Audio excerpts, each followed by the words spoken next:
हमारे क्या medical college Mirzapur जनपद में हो गया है। मेडिकल कॉलेज मानी सपा की देन है, काम किसी और का, नाम आपका। ये काम हमेशा भारतीय जनता पार्टी के लोगों का रहा है। ठीक है, शिलान्यास उनका था तो जब अनुप्रिया शिलान्यास करे तो आपको तकलीफ हो रही है। आज के डेट में हमारे मिर्जापुर में 10 साल माननीय अनुप्रिया जी का हो गया, सिर्फ वादे और सिर्फ छलावा और सिर्फ जातिवाद की राजनीति हुई है मिर्जापुर में। आज वो सड़क कहीं गड्ढा मुक्त गड्ढा दिख रहा है सड़क में। जितने भी संपर्क मार्ग है गाँव में, चलिए सड़कों में आपको हम गड्ढे गिनवाते हैं, आप गिनने का काम करेंगे। आज बिजली कब जाती है कब किसी को पता नहीं चलता, तो कोई समस्या ही नहीं होता। अब सड़क देखिए, सड़क कितनी अच्छी है। जो भी है सब अखिलेश यादव जी ने किया है, इन्होंने कुछ किया नहीं है, सिर्फ झूठे वादे किए हैं बस। लेकिन हमको लगता है बेहतर है सरकार। आपकी सरकार ने रोजगार के लिए क्या किया है? मिर्जापुर में एक रोजगार के अवसर बता दीजिए, आपने सरकार के रोजगार के लिए क्या किया है? अखिलेश जी की सरकार से उससे पहले अखिलेश जी की सरकार 7 साल दूसरी सरकार रही होगी ना, उसमें रोजगार का क्या हुआ? रोजगार भूल गए थे वो लोग। आप लोग कब तक 70 साल का रोना रोएंगे? कब तक आप लोग सपा सरकार का रोना रोएंगे? लोकसभा चुनाव को लेकर बिगुल बच जाने के बाद अब सियासी दलों के द्वारा तैयारियां तेज कर दी गई है। इस वक्त हम मिर्जापुर जिले में मौजूद हैं। हमारे साथ बातचीत करने के लिए यहाँ पर कुछ लोग हैं। हम बातचीत करके जानेंगे कि इस बार चुनाव में क्या मुद्दा बनेगा। विकास मुद्दा बनेगा, रोजगार मुद्दा बनेगा, पेपर लीक मुद्दा बनेगा, या फिर यहाँ की जनता स्थानीय मुद्दों को देखकर वोट देगी। यहाँ से अभी अपना दल एस से अनुप्रिया पटेल सांसद है। 2014-2019 के चुनाव में उन्होंने जीत दर्ज की थी। क्या इस बार उनकी स्थिति कैसी रहने वाली है, इस पर हमारे साथ बातचीत करने के लिए कुछ लोग हैं। हम इनसे बातचीत करके समझेंगे कि मिर्जापुर का असली मुद्दा क्या है। क्या नाम है भैया आपका? मेरा नाम धर्मेश दुबे है और हमारे मिर्जापुर की जो मुख्य मुद्दा है वो रोजगार। हमारे यहाँ मिर्जापुर में रोजगार और व्यवसाय एकदम चौपट हो चुका है। हमारे यहाँ पत्थर व्यवसाय, हमारे यहाँ गाड़ियां बहुत थी। आज आप मिर्जापुर में, पूरे मिर्जापुर जनपद में घूम के, एक पुल है यहाँ जो कई जनपदों को जोड़ता है, वो पुल हमेशा बंद रहता है। जब चुनाव की बारी आती है उसको कम लोड पे करके पार कर दिया जाता है। हमारे मिर्जापुर का सबसे मुख्य मुद्दा रोजगार है। हमारे यहाँ की सांसद माननीय अनुप्रिया पटेल जी है। पूरे 4 साल के कार्यकाल में दिल्ली से इनका प्रोटोकॉल आता है कि इस दिन इनका कार्यक्रम है। सिर्फ जिस बार से चुनाव की घोषणा होने वाली थी, तमाम उद्घाटन, तमाम कार्यक्रम अनुप्रिया जी की। अभी आप कुछ दिन पहले जाएंगे जिला कचहरी में, इन्होंने जाके शौचालय का उद्घाटन कर दिया। आप जाके देखिए, वहां उद्घाटन में एक ईंट नहीं लगा हुआ है और अनुप्रिया जी, माननीय सांसद जी, हमारी मंत्री जी जाके वहां उद्घाटन कर दिए। हमारा बस यही कहना है कि जैसे मैं अपने जनपद के विकास को देख रहा हूं, मैं अपने जनपद के संसद का कार्य देख रहा हूं, मुझे तो लगता है कि पूरे भारतीय जनता पार्टी जो 400 पार का नारा लगा रही है, उसके सारे वादे और सारे इरादे खोखले निकलेंगे और इस बार प्रचंड बहुमत से इंडिया पार्टी की जीत होगी और हमारे माननीय अखिलेश यादव जी के नेतृत्व में यहाँ के देश का प्रधानमंत्री मिलेगा। नहीं, आप बोल रहे हैं पुल के लिए, तो अभी एक 6 लेन पुल जो है उसका प्रस्ताव पास हो गया है, जल्द काम लगने वाला है। जल्द काम लगने वाला है। ये चुनावी बुलबुले हैं, ये चुनावी बुल्ले हैं। जैसे आप पानी के बुलबुले उठते हैं उस तरीके के हैं। चुनाव भी जा रहे हैं।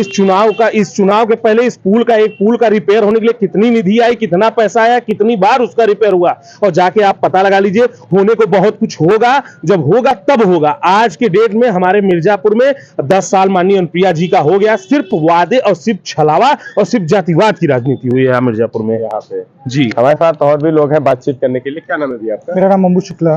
क्या लग रहा है इस बार क्या मुद्दा बनने वाला है भैया? हम लोग का सिर्फ इतना कहना कि हम युवाओं की पहली पसंद माननीय श्री अखिलेश यादव जी हैं, और जो भी मुद्दे हैं यहाँ पे, जैसे कि अनुप्रिया पटेल जी हैं, तो सिर्फ भैया ने भी सही बोला कि जब भी चुनाव आता है तो ये पुल की बात पे सिर्फ इनका यही रहता है कि कुछ वजन कम कर दिया जाए, उसको चालू कर दिया जाएगा। जहाँ चुनाव बीतेगा फिर से पुल बंद कर दिया जाएगा। सभी व्यापारी बहुत ज्यादा परेशान और प्रताड़ित है। मानिए, आप कहें युवाओं की पसंद है, ऐसा क्या लगता है कि अखिलेश यादव जी ने क्या किया है युवाओं के लिए? युवाओं के लिए अखिलेश यादव जी ने बहुत अच्छी चीज की है। जैसे लैपटॉप का शुभारंभ सबसे पहले अखिलेश यादव जी ने किया था, अब उसी चीज को इन्होंने कन्वर्ट करके मोबाइल के रूप में देना चालू कर दिया। तो जो भी अच्छी चीजें हैं, एम्बुलेंस का है, आपके 100 नंबर है, जो भी है सब अखिलेश यादव जी ने किया है। इन्होंने कुछ किया नहीं है, सिर्फ झूठे वादे किए हैं बस। सिर्फ झूठे वादे। भाई साहब है हमारे साथ, क्या लग रहा है माहौल कैसा होने वाला है? देखिए, मुद्दा इस बार जो है विकास का है, और जब से मोदी जी का सरकार बना है, बहुत, जैसे हम लोग पहले घर से आते थे मिर्जापुर आने में कम से कम हम लोग को 1.5 घंटा लगता था, आज दूरी 35 मिनट की हो गई है। आप ड्रमनगंज देख लीजिए, वहाँ से अगर मिर्जापुर आ जाए सुबह निकलते शाम को पहुँचते थे, आज 1 घंटे में बॉर्डर से जिले को टच कर ले रहे हैं। हमारे क्या मेडिकल कॉलेज मिर्जापुर जनपद में हो गया है। मेडिकल कॉलेज मानी सपा की देन है। मेडिकल कॉलेज, आप पता लगाइए भाजपा के लोग कि मेडिकल कॉलेज यहाँ से पहले प्रस्तावित था, इस सरकार ने उसको निधि जारी किया है। आप लोग पहले पता लगाने का काम करिए। मेडिकल कॉलेज, काम किसी और का, नाम आपका। ये काम हमेशा भारतीय जनता पार्टी के लोगों का रहा है। जैसे भैया ने कहा है कि क्या नाम है कि ठीक है, शिलान्यास उनका था तो जब अनुप्रिया शिलान्यास करे तो आपको तकलीफ हो रही है। हाँ, वो भी तो शिलान्यास कर रही हैं, आज कोई और कर देगा। तो विकास एक दिन का पैमाना नहीं है, ये सदियों चलता आ रहा है, चलेगा।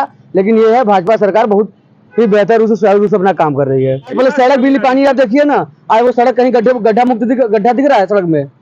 हाँ, आप हर सड़कों में चलिए, हर गांव के आप जितने भी संपर्क मार्ग हैं गांव में चलिए, सड़कों में आपको हम गड्ढे गिनवाते हैं, आप गिनने का काम करेंगे। आपके मुख्यमंत्री, आपके पीडब्ल्यूडी मंत्री हमेशा कहते हैं कि 15 दिन में गड्ढों को भर दिया जाएगा। बरसात के समय में चलिए, गांव की स्थिति देख लीजिए, कहीं सिंचाई नहीं है, कहीं पानी नहीं है। आप लोग सिर्फ जनता को बरगलाने का काम करते हैं। आरोप भाई देखिए, सत्ता पक्ष में तो आरोप लगता ही है, और विकास एक दिन का काम नहीं है। लेकिन पहले बिजली का समस्या था, हम लोग बचपन में थे तो एक हफ्ता बिजली सुबह थी, एक हफ्ता शाम रहती थी। आज बिजली कब जाती है कब किसी को पता नहीं चलता, तो कोई समस्या ही नहीं होता। अब सड़क देखिए, सड़क कितनी अच्छी है, आप कहीं भी मुख्य मार्ग देखिए जो जिले को जोड़ती हो, सब अच्छा है। तो कहीं ना कहीं भैया भी अपना ठीक कर रहे हैं, उनको भी कहीं ना कहीं समस्या हुई होगी, लेकिन हमको लगता है बेहतर है सरकार। आपकी सरकार ने रोजगार के लिए क्या किया है? मिर्जापुर में एक रोजगार के अवसर बता दीजिए कि आपने सरकार के रोजगार के लिए क्या किया है। आप किसी से भी पूछ सकते हैं, आप भी युवा है, आप रोजगार के लिए क्या कर रहे हैं, आप बताइए। अखिलेश जी की सरकार थी, उसके पहले अखिलेश जी की सरकार 7 साल दूसरी सरकार रही होगी ना, उसमें रोजगार का क्या हुआ? रोजगार भूल गए थे वो लोग, रोजगार मतलब सब रोजगार में हो गए थे उस समय। अखिलेश जी की सरकार थी तो उन्होंने 5 लाख नौकरियां दिया था, ठीक है। आप बता दीजिए कितनी नौकरियां हैं, जो एक भी वैकेंसी हो रही है, सारे पेपर लीक हो रहे हैं, एक भी भर्ती ऐसी कोई बता दीजिए जो एकदम क्लियर कट हो चुकी हो, चाहे लेखपाल की, चाहे पुलिस की हो। देखिए, ये तो मानसिकता की बात है, भ्रष्ट तभी होता था, लोग विरोध नहीं करते थे। आज मुख्यमंत्री खुद संज्ञान ले रहा है। हटाने आए थे क्या भ्रष्ट? नहीं तो उसको यह समझिए, कई लोग अगर वैकेंसी भ्रष्ट हो गई और रंग और मजहब और काम करते हैं, ये समाजवादी लोग कल चिल्लाने का काम कर रहे हैं। आप समझिए, अगर मुख्यमंत्री के संज्ञान में अगर पेपर में भ्रष्ट हुआ है तो उसको सही मायने में जांच न करा रहे हैं। हाँ, उसको कर दे, कई लोग का मतलब भविष्य पर कर दे। वो मतलब अगर पेपर में समस्या आई, शिकायत हुआ तो उसको संज्ञान में लिए, वो जो सही होगा वो न करेंगे। भैया पूछ रहे हैं लीक कैसे हुआ, लीक कैसे हुआ? अब भ्रष्टता तो अभी पूरे सीरियस खत्म नहीं होगी, उसमें कार्रवाई हो रही है। की सरकार उत्तर प्रदेश में लगभग 7 साल 8 साल होने को है, आपकी केंद्र में सरकार, तो कब तक ये रहेगा? आप लोग कब तक 70 साल का रोना रोएंगे? कब तक आप लोग सपा सरकार का रोना रोएंगे? आप लोग क्या करने हैं? आप लोग यहाँ पे अच्छा करने हैं कि आप बताने हैं पिछली सरकारों का बताने हैं उसकी कमियां? हमारे साथ और भी लोग हैं, बातचीत करेंगे। भैया क्या लग रहा है इस बार, क्या माहौल है इस बार? भैया सपा सरकार आनी चाहिए, यही है बस। काहे आना चाहिए, क्या यही है, मेरे दिन में यही है बस। वजह क्या है, लोग क्यों सपा को वोट दें, क्या लगता है, क्या मुद्दे रहते हैं? वजह इसलिए भैया की बेरोजगारी उसमें बंद है, कोई कमाने जाएंगे, उसमें महंगाई है, सब कुछ है, लेकिन उसमें ये है कि संस्थाई कुछ नहीं है, लेकिन महंगाई बहुत ज्यादा है। महंगाई बहुत ज्यादा है। हाँ भैया, इस वजह से परिवर्तन चाह रहे हैं। बस। हमारे साथ भैया भी हैं। क्या नाम है भैया आपका? अंकुल मिश्रा। क्या लग रहा है, क्या माहौल होने वाला है इस बार जो है? अब माहौल तो जो वोट पड़ने के बाद पता चलेगा, लेकिन फिलहाल बेरोजगारी बहुत चरम सीमा पे है। आप जिस जगह खड़े हैं, यहाँ बहुत से मोटर मालिक बने थे सपा सरकार में, और आज के कंडीशन ये है कि सब ट्रक बेच रहे हैं और बहुत कर्जे में। वो हमेशा दलित और पिछड़ों की बात करती है। क्या उनके लोकसभा क्षेत्र में या उनके पार्टी का यही एजेंडा रहा है कि मैं दलित पिछड़े का हूँ, किसी जाति को छू नहीं? उनका कोई भी आप भाषण सदन का देख लीजिए या कोई भी कार्यक्रम का देख लीजिए, वो दलित पिछड़ों की ही बात करती है। क्या यहाँ ब्राह्मण मर गए हैं? बताइए, आप कोई भी एक डिबेट उठा के देखिए जिसमें वो बोले होंगे ब्राह्मणों की पार्टी का अपना दल है। तो जहाँ की सांसद खुद ही जात की राजनीति कर रही हो, वहाँ विकास कैसा होगा आप खुद समझ सकते हैं। अब आप भी पत्रकार महोदय, आप भी तो सड़क पे चल रहे होंगे ना, आप भी जिले में रह रहे होंगे ना, आप खुद जानते होंगे कितना व्यवस्था हुआ है। नहीं, इनको ये कैसे देखें, इनको दिख नहीं रहा है। अब देखिए, आप देखने का मानसिकता अलग अलग होता है। हमें घूमा होगा, उसे लग रहा है कि नहीं बना होगा। सही बात है, हाईवे क्यों बनवा के थोड़ी रोड कहा जाता है। हर गांव के संपर्क मार्ग नहीं, स्थिति देखिए, जो कि हाईवे बना दिए इसे थोड़ी कहा जा रहा है कि यहाँ हाईवे बन गया, पूरा देश का रोड बन गया।